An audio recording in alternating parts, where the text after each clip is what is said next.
Hi all, welcome back to our channel Smart Soni Shiva. ఈరోజు వీడియోలో banana pan కేక్స్ని ఈజీగా healthy వేలో ఎలా చేసుకోవాలో చూపించబోతున్నానండి. ఇంట్లో ఉన్న వాటితో చాలా సింపుల్గా చేసుకోవచ్చు. పిల్లలు ఎప్పుడైనా స్నాక్స్ అడిగినప్పుడు ఈజీగా ఇలా చేసి పెట్టండి, చాలా ఇష్టంగా తింటారు. సో వీడియోని స్కిప్ చేయకుండా లాస్ట్ వరకు చూసేయండి. ఈ ఈజీ ప్యాన్ కేక్స్ని ఎలా చేయాలో చూసేద్దాం. ముందుగా బౌల్ తీసుకొని 1.5 కప్పు దాకా గోధుమ పిండి వేసుకోవాలి. ఇప్పుడు బాగా పండిన అరటి పండులు తీసుకోండి. అరటి పండులు ఎలా ఉండాలంటే మనం తినడానికి వీలు లేకుండా ఉండాలి. నేను వీడియోలో చూపిస్తున్నాను కదా, సో అలా ఉండాలి. ఆ అరటి పండుల్ని 2 అరటి పండులు తీసుకొని మిక్సీ వేసుకోవాలన్నమాట. మిక్సీ జార్లో వేసుకోవాలి, ముక్కలుగా కోసుకొని. మిక్సీ జార్లో వేసుకున్నాక అరటిపండు స్వీట్నెస్ని బట్టి బెల్లం వేసుకోవాలి. ఇక్కడ నేనైతే 1/2 కప్ వరకు బెల్లం వేసుకుంటున్నాను. ఏ కప్పుతో అయితే మనం గోధుమ పిండి తీసుకున్నామో సేమ్ అదే కప్పుతో అన్ని క్వాంటిటీస్ మెజర్ చేసుకోవాలి. సో ఇప్పుడు 1 కప్పు పాలు వేసుకొని మెత్తగా మిక్సీ పట్టేసుకోవాలి. మెత్తగా మిక్సీ పట్టుకున్న తర్వాత ఈ అరటిపండు పేస్ట్ని గోధుమ పిండిలో వేసేసుకోవాలి. ఇప్పుడు 1/2 కప్పు దాకా పచ్చి కొబ్బరిని తురుముకొని వేసుకోవాలి.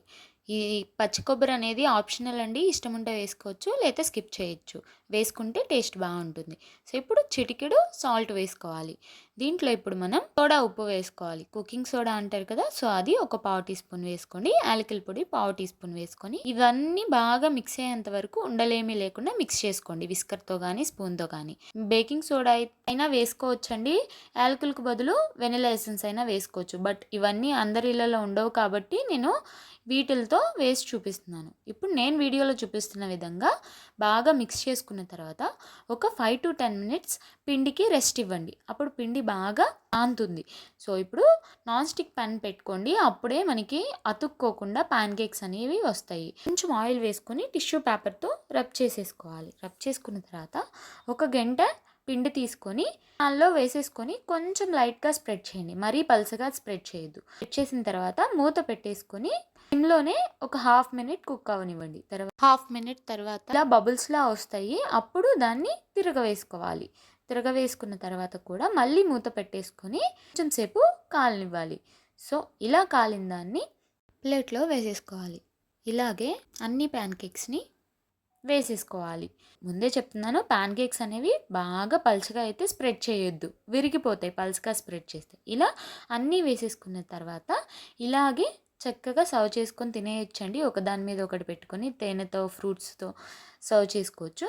బట్ పిల్లలు ఇలాగే ఇస్తే తినరు కాబట్టి పిల్లలకి ఇంకొంచెం టేస్టీగా అండ్ హెల్తీగా ఇవ్వడం కోసం నేను వీటిల్లో పీనట్ బటర్ని అప్లై చేస్తున్నాను. మీరు చాకో స్ప్రెడ్ అయినా చాక్లెట్నైనా స్ప్రెడ్ చేయొచ్చు. నేనైతే హోమ్ మేడ్ పీనట్ బటర్ని స్ప్రెడ్ చేస్తున్నానండి.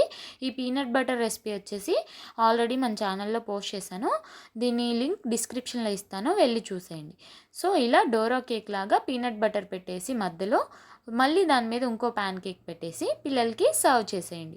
పిల్లలు చాలా ఇష్టంగా తింటారు. ఈవెన్ పిల్లలే కాదండి, పెద్దవాళ్ళకి ఏదైనా స్వీట్గా స్నాక్గా తినాలనిపించినప్పుడు ఈజీగా చేసుకోవచ్చు ఈ రెసిపీని. చాలా టేస్టీగా ఉంటుంది, చాలా హెల్తీ కూడా. సో ఇక లేట్ చేయకుండా మీరు కూడా ట్రై చేసి, మీరు ట్రై చేసాక ఎలా వచ్చిందో నాకు కామెంట్ సెక్షన్లో కామెంట్ చేసేయండి. వీడియో నచ్చితే లైక్ చేయండి, మీ ఫ్రెండ్స్ అండ్ ఫ్యామిలీ రిలేటివ్స్కి షేర్ చేయండి. ఇంకా ఇలాంటి ఎన్నో హెల్తీ రెసిపీస్ కోసం స్మార్ట్ సోనీ శివ ఛానల్ని సబ్స్క్రైబ్ చేయండి. అంతే, ఈ వీడియో నెక్స్ట్ వీడియోలో కలుద్దాం. Bye all.